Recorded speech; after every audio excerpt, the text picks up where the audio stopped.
Bom dia, boa tarde, boa noite, pessoal. Vamos dar prosseguimento ao nosso conteúdo de traumatologia forense, certo? Vamos abordar um tema muito importante, né? A asfixiologia forense, né? As lesões causadas pela privação do oxigênio no organismo, né? Bastante importante, né?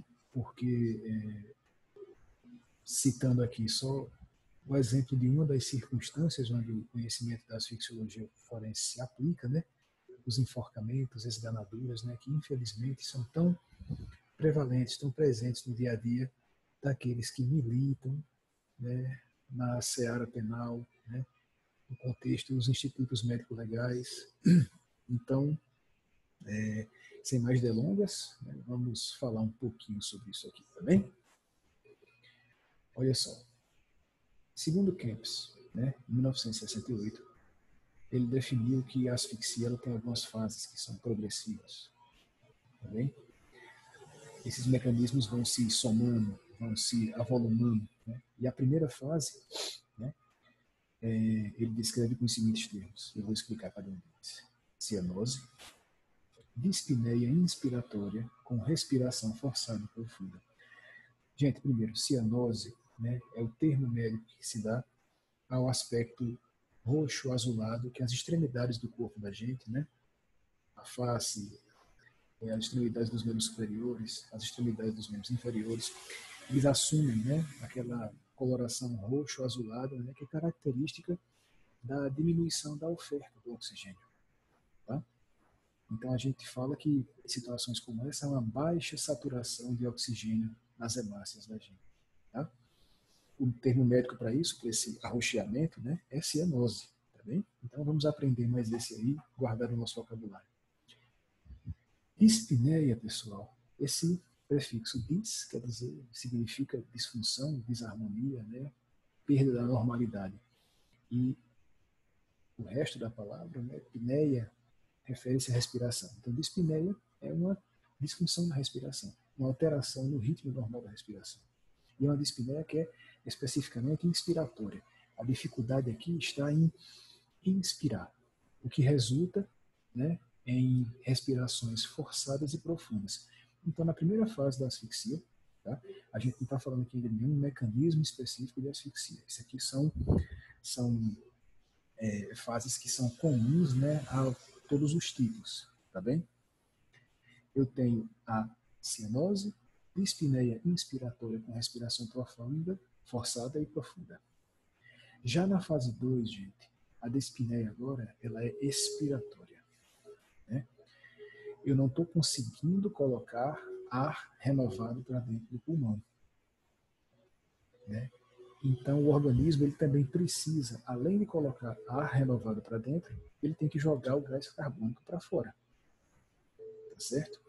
E aqui nenhuma coisa nem outra está conseguindo ser feita. Primeiro, na primeira fase, estava difícil colocar o ar para dentro. Agora, né, não tem ar, não está entrando oxigênio. Eu tenho que jogar o gás carbônico para fora. E eu tenho agora uma dispneia expiratória. Né? O esforço aqui é para tentar forçar para fora o gás carbônico que está nos alvéolos pulmonares. Tá certo? Aqui há já a perda de consciência, né? Realmente não é preciso muito tempo, isso varia de um indivíduo para outro, condicionamento físico, treinamento, doenças que já estejam ali pré-existentes, né? Mas não é preciso muito tempo, né? Além de alguns segundos ou até poucos minutos para que você já tenha a perda da consciência devido a uma diminuição na oferta de oxigênio. O cérebro da gente, ele precisa de duas coisas em grande quantidade e não consegue ficar muito tempo sem elas. Uma é glicose, açúcar, e a outra é oxigênio. Então, rapidinho, quando não tem oxigênio, ele é o primeiro a apagar. Elevação da pressão arterial e pulso lento. Né? Aqui a pressão ela precisa ser elevada para ela tentar, quando a gente aumenta a pressão, a gente consegue, isso é um esforço que o organismo faz para tentar levar o sangue, né, com um pouco de oxigênio que ele tem, para os locais mais periféricos do corpo. Então, ele precisa elevar a pressão para que esse transporte seja mais rápido. Né? É uma tentativa de tentar suprir o oxigênio que está muito pouco. Tá bom? Fase 3 eu tenho taquisfigmia. O pulso que estava lento na fase 2, ele agora se acelera. Né? Você aumenta a frequência cardíaca. Taquisfigmia se refere a isso. Tá bom, gente? Aumento da frequência da pulsação. Eu elevo a pressão arterial, continuo elevando, e eu tenho a liberação esfincteriana. Esfínteres, pessoal, são estruturas musculares, né, circulares, né, em forma de anel, em forma de elipse, né, que nós temos vários esfínteres no nosso corpo. E eles são responsáveis por fechar compartimentos. Né? Os esfínteres, né, que é bem dramático nessa alteração quando ela ocorre, né? Tem o esfíncter anal, o esfíncter uretral. Então, nesse momento aqui, a pessoa, dessa fase da asfixia, há uma liberação esfincteriana, ou seja, a pessoa defeca, né? Ou então a pessoa vai e urina também, tá certo? Então, a liberação esfincteriana se refere a isso, tá? Até que a gente chega, aqui está marcado fase 3, né? Está escrito fase 3 ainda, certo?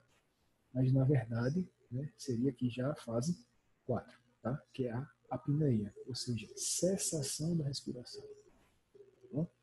Que a gente está falando realmente na questão do óbito. Ok?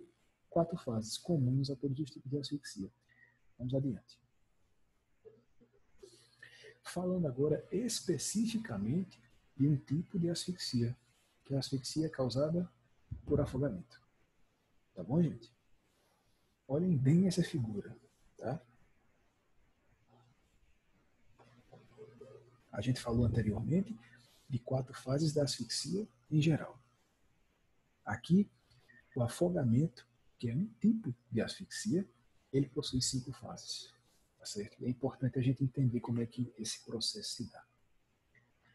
Gente, primeira fase, essa daqui, ó. Nessa fase aqui, eu tenho qual evento que marca ela? A inspiração profunda. Aqui o indivíduo já percebeu, né? Ele já está no fim de suas forças, né? Não tem onde se agarrar, não tem onde nenhuma estrutura que ele possa se apoiar para procurar flutuar, entendeu? E aqui acabaram-se as forças para ele continuar se debatendo ou nadando. Então ele faz uma inspiração bem profunda antes de submergir, porque ele sabe que agora vai afundar. Isso é instintivo, a gente enche o pulmão de ar. Segunda fase, gente, é a apneia, ou seja, eu não estou respirando, A de não, e pneia é respiração, a apneia voluntária. Aqui o indivíduo está consciente, tá bom? Ele está aqui, ele acabou de encher o pulmão de ar, está embaixo d'água e está ali, ó. Está consciente, usando o oxigênio dessa última respiração que ele deu, tá bom? Só que tem uma hora que esse oxigênio acaba, tá?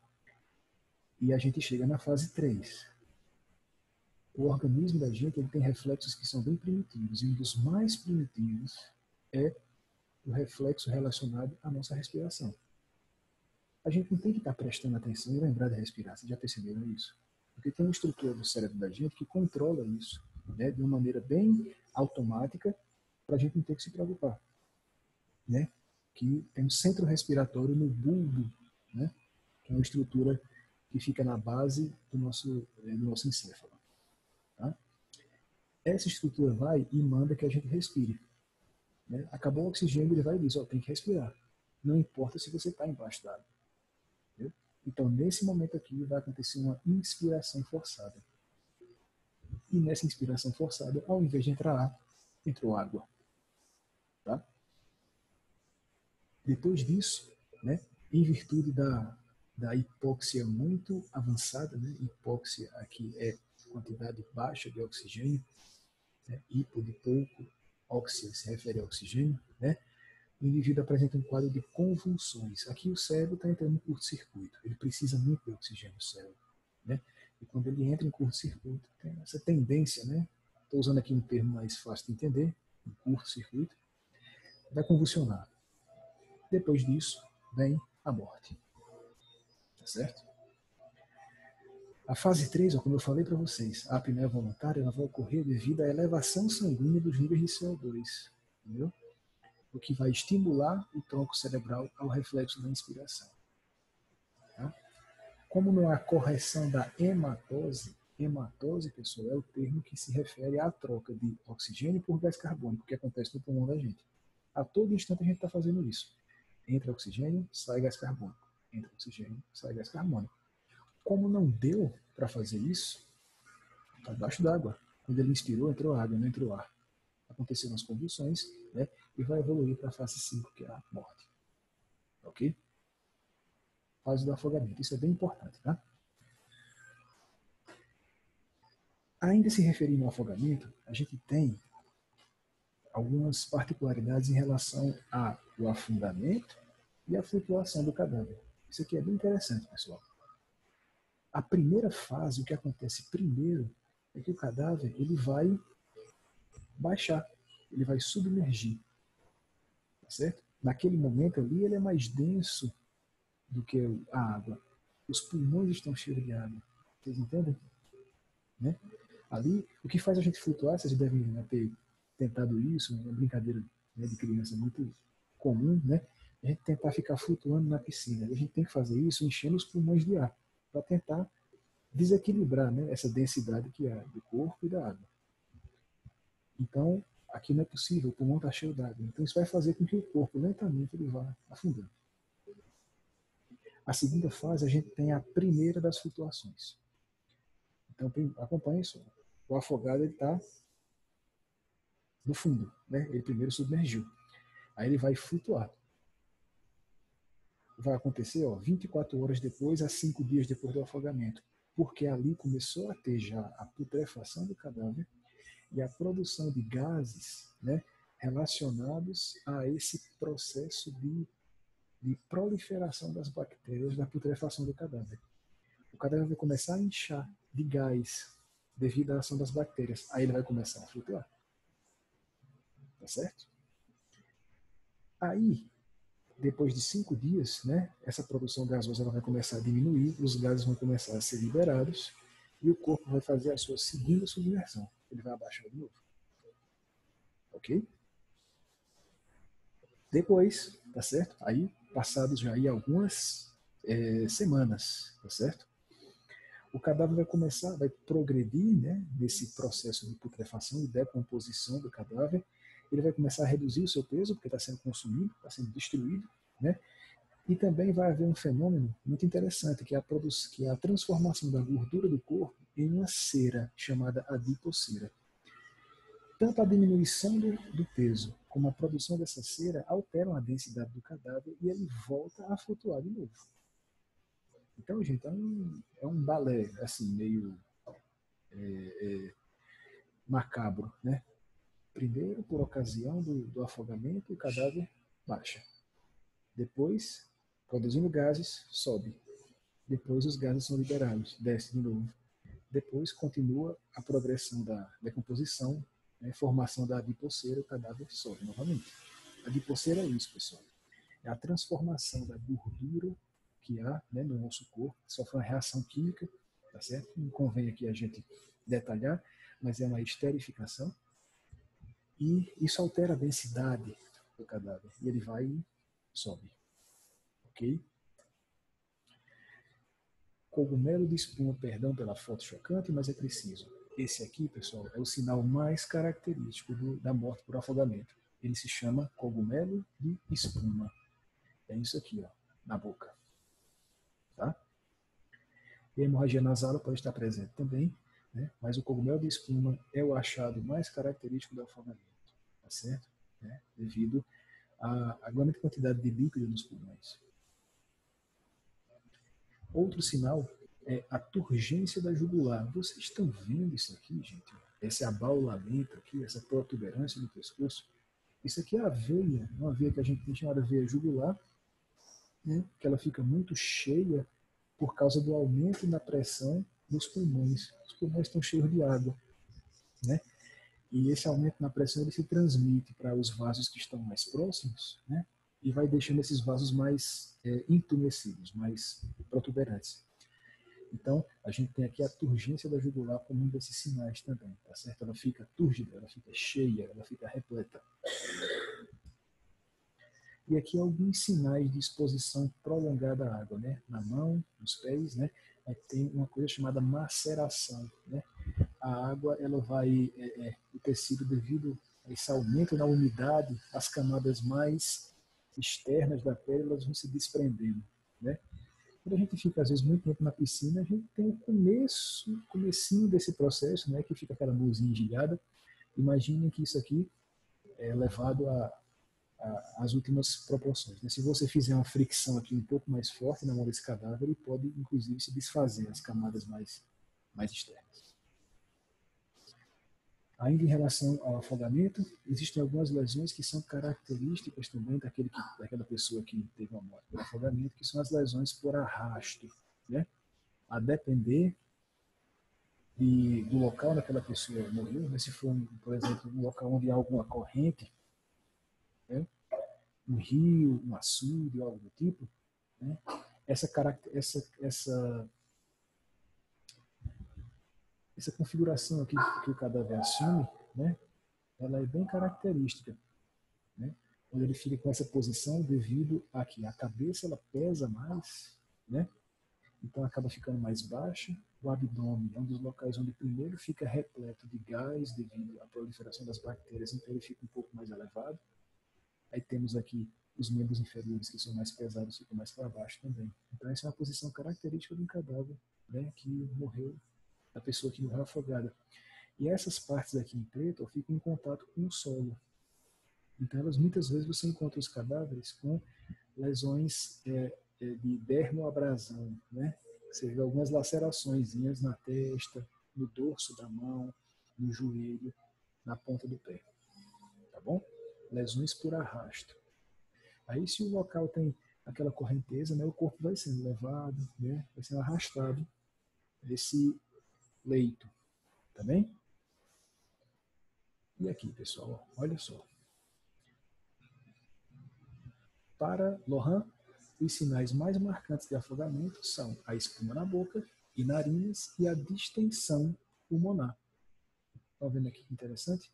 Como eu falei, espuma na boca, o cogumelo de espuma, né? E nas narinas, e a distensão do pulmão, que vai estar repleto de água. Aqui a gente vê um cadáver que está numa das fases de flutuação.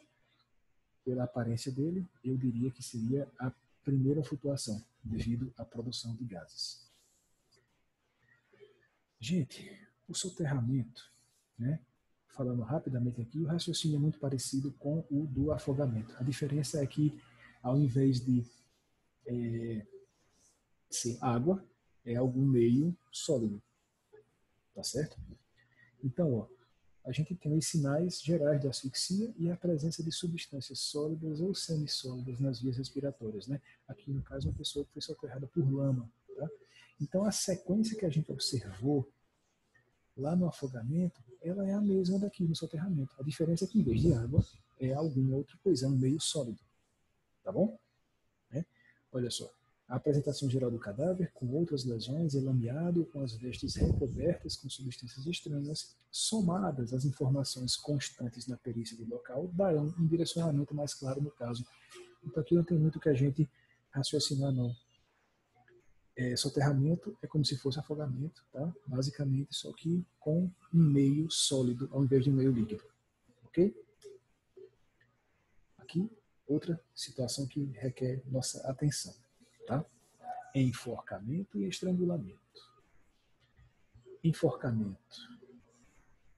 A força que está produzindo a constricção no pescoço, ela é uma força de caráter passivo, certo? A força que produz a constricção do enforcamento, ela é passiva, ao contrário da que produz o estrangulamento, que ela é ativa. Qual é a diferença disso, gente? No enforcamento, tá? Eu não tenho uma força externa produzindo a constricção do pescoço. É passivo. O que está causando dano aqui é o peso do indivíduo. Ficou claro? Vejam só. Aqui não há nenhuma força ativa, ao contrário do estrangulamento, né, fazendo a constricção do pescoço. Aqui o que causa a constricção é só a gravidade, é só o peso do indivíduo. No estrangulamento eu tenho uma força ativa. Eu tenho alguém puxando um garrote. Eu tenho alguém comprimindo as mãos no pescoço da vítima. O enforcamento não, é só o peso. Principal diferença. Aqui a gente vê, né, as diferenças em relação ao sulco deixado no laço. O sulco é aquela marca que fica no pescoço. Elas são bem características, né? A gente consegue distinguir bem uma do outro. No enforcamento, pessoal, é um sulco que vai ser oblíquo e ascendente. Ou seja, ele vai ter esse formato. Ele vai ser oblíquo e vai ser ascendente. Vocês conseguem perceber? A diferença no estrangulamento, o sulco vai ser horizontal, vai ser retinho, vai ser assim, reto.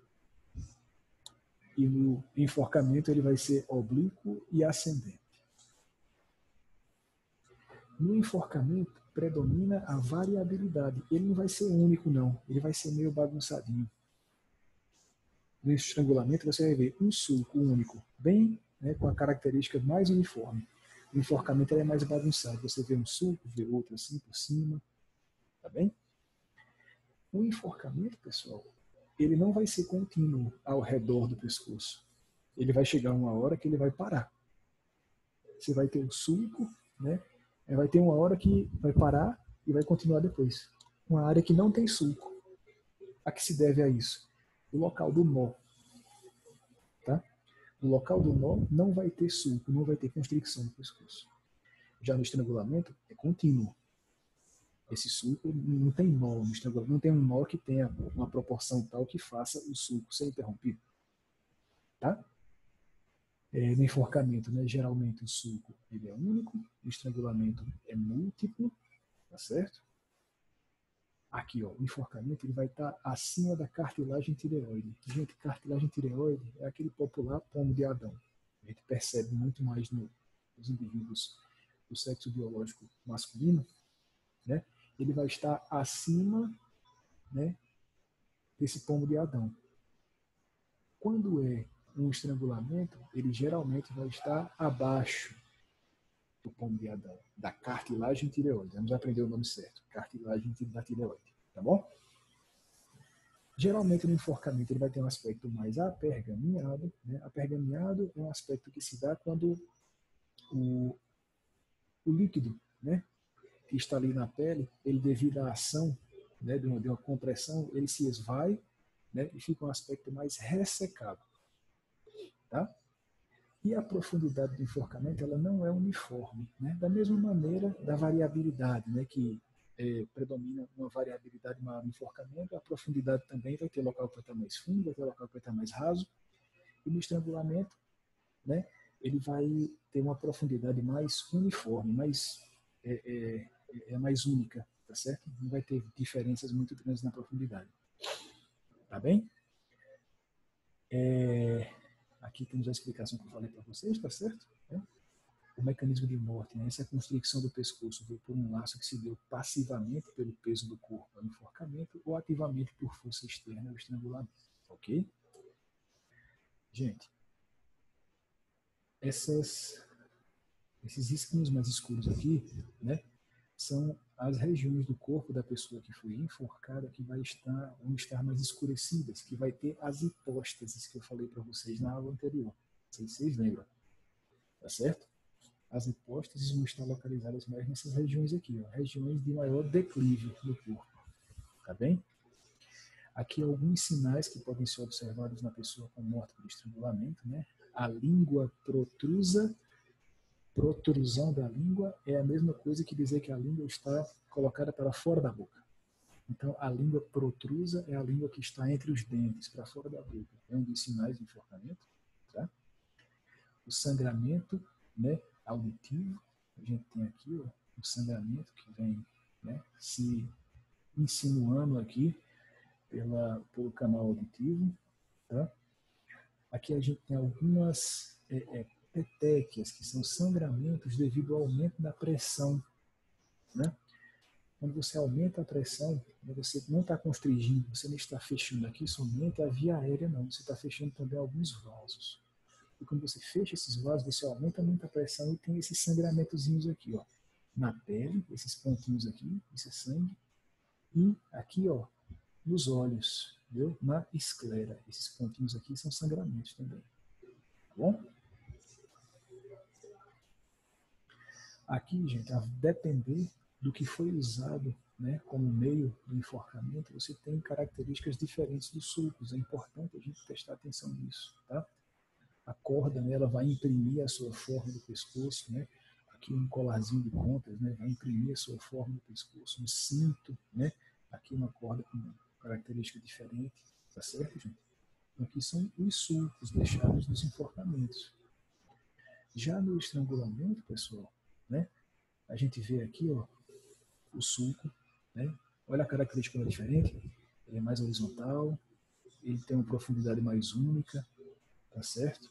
Ele é contínuo, né? Tanto na frente como atrás. Esse aqui é um sulco de um estrangulamento. E aqui o sulco do enforcamento. Olha só como ele, ó, tem em cima, tem embaixo, aqui é mais fundo, aqui é mais raso. Tem um local aqui que ele não continuou muito, que provavelmente era o local do nó. Tá bem, gente? Né? Essas imagens um pouquinho mais fortes são necessárias para a gente mostrar, né, a nossa, para exemplificar melhor para vocês, tá bom? Quando a gente fala de esganadura, eu estou falando de um tipo específico de estrangulamento, tá? Então, a gente falou de enforcamento e de estrangulamento. Enforcamento passivo é o peso da pessoa. Estrangulamento é uma força externa, né? Aí você tem um subtipo de estrangulamento chamado esganadura, onde a força externa são as mãos. Quando você fala na força externa que está fazendo a constricção do pescoço relacionado a um estrangulamento, você vai chamar isso de esganadura. Tá bem? Os sinais aqui são mais sutis. Né? Às vezes você consegue visualizar as marcas dos dedos da pessoa e também alguns estigmas relacionados a que a gente chama lesões ungueais. Né? Ungueal se refere à unha.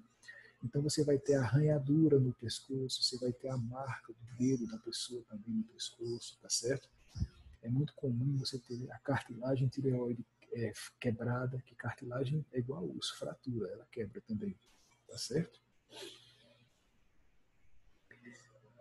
Tranquilo, gente. Então, a gente estamos chegando no finalzinho já. A gente falou de aspectos gerais da asfixia, falamos de afogamento, de soterramento, estrangulamento, enforcamento, falamos desse tipo específico de estrangulamento, que é a esganadura, e vamos falar agora da asfixia, que é do confinamento. Aqui eu não tenho força nenhuma atuando no pescoço mais, gente. Aqui eu não tenho meio líquido me envolvendo, nem tenho meio sólido. Aqui eu tenho um local fechado. Eu tenho um local fechado, onde o oxigênio vai acabando, vai acabando, vai acabando, né? Isso aí relacionado a situações de confinamento e de vícios do ambiente.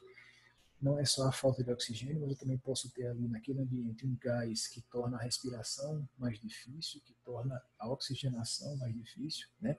Como o monóxido de carbono, o gás que sai do escapamento do carro, tá certo? E aqui, gente, né, a gente tem os sinais que são relacionados, né? Basicamente, nesse slide aqui, a gente resume bem isso. Os sinais externos e internos do confinamento e os vícios do ambiente, tá?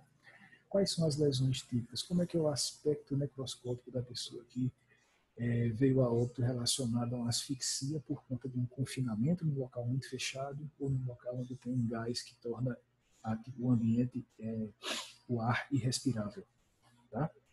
Primeiro, pelo desespero da vítima, observam-se escoriações no pescoço, na face e erosões nas extremidades dos quirodáctilos. Quirodáctilo, gente, é o nome chique e bonito para dedo. Dedo da mão, especificamente. E se for dedo do pé, são pododáctilos, tá? Quirodáctilos, dedo da mão, tá? Como é que é esse desespero? A pessoa se aperreia, tá acabando o ar. Ela está procurando algum jeito de sair daquele lugar fechado, de abrir uma porta, uma janela, alguma coisa assim. Ela começa, ela a se desesperar, a se lesionar, a machucar a mão, tentando abrir alguma coisa. Então, essas lesões, elas são muito características nas pessoas que vêm a óbito em relação a locais confinados, né? E também nas situações de incêndio, né, fica o depósito de fuligem, né, esse aspecto enegrecido, né, que a gente está vendo aqui, ó, nessa imagem. Isso aqui é fuligem relacionada a uma pessoa que morreu por asfixia no incêndio. A rigidez cadavérica aqui, ela muda, tá? O cadáver pode ficar rígido mais rápido ou mais lento, de acordo com o tipo de confinamento e se havia ali algum gás também específico, né? Isso pode mudar as características do enrijecimento. A gente vai falar sobre isso mais adiante, quando estivermos tratando de tanatologia forense, tá bom? Em geral, a gente tem roturas vasculares e tumefação na face. Roturas vasculares, gente, são alguns vasos sanguíneos que se rompem, né, devido à situação extrema, né, de baixa oferta de oxigênio. A gente está vendo aqui, ó, os vasos nos olhos, né, eles se rompem, né, e tem sangramento, né, na conjuntiva, na esclera, tá certo? E você vai ter tumefação na face, né, em especial nas regiões orbiculares. O rosto vai ficar inchado, especificamente, né, nas regiões orbiculares, que são as regiões das órbitas, que são essas regiões ao redor dos olhos. Tá? Então vai estar tumefeito, vai ter tumefação, ou seja, vai estar inchado, edemaciado. Tá? E a face vai ter uma tonalidade meio rosada, levemente cianótica. Cianótica a gente já aprendeu, né? Meio azulado, meio arroxeado, tá bom? Geralmente as hipóstases, né? Os livores hipostáticos, que a gente já viu na aula passada, elas vão ter um aspecto que não vai ser tão escuro, não, vai ser um aspecto mais claro. E as vísceras, quando você fizer a necroscopia, a abertura da cavidade abdominal, vocês vão ver que ela tem uma tonalidade carmim, né? Uma cor parecida com uma cor vinho mais escura, tá bom? O sangue vai estar fluido e com aspecto rosado, e a putrefação, né, ela vai estar retardada, porque as bactérias precisam de oxigênio para poder agir de maneira mais eficaz. Então, essa putrefação vai acontecer de maneira um pouquinho mais lenta. Tá? A gente vê aqui nessa última imagem o cérebro, né, ele houve sangramento, né, houve rotura vascular, os vasos se romperam, né, e realmente são achados bem dramáticos, né, desse tipo de asfixia, tá, gente? Aqui o edema, ó, orbicular, aqui sangramentos, aqui as mãos com algumas lesões por desespero, tá certo, gente? Creio que isso é o que a gente tinha por hoje. Exatamente. Pessoal, com isso, né, a gente falta só mais um módulozinho para falar dos tipos de lesões relacionadas à traumatologia forense, tá? Que a gente vai falar das lesões por queimaduras e choques elétricos, tá bem? E eu estarei disponível no horário das nossas aulas para a gente discutir o conteúdo dessa aula aqui, tá bom? Espero que vocês tenham gostado desse formato que eu resolvi fazer essa aula, tá certo? E estarei no horário de nossa aula esperando vocês. Um grande abraço, boa noite.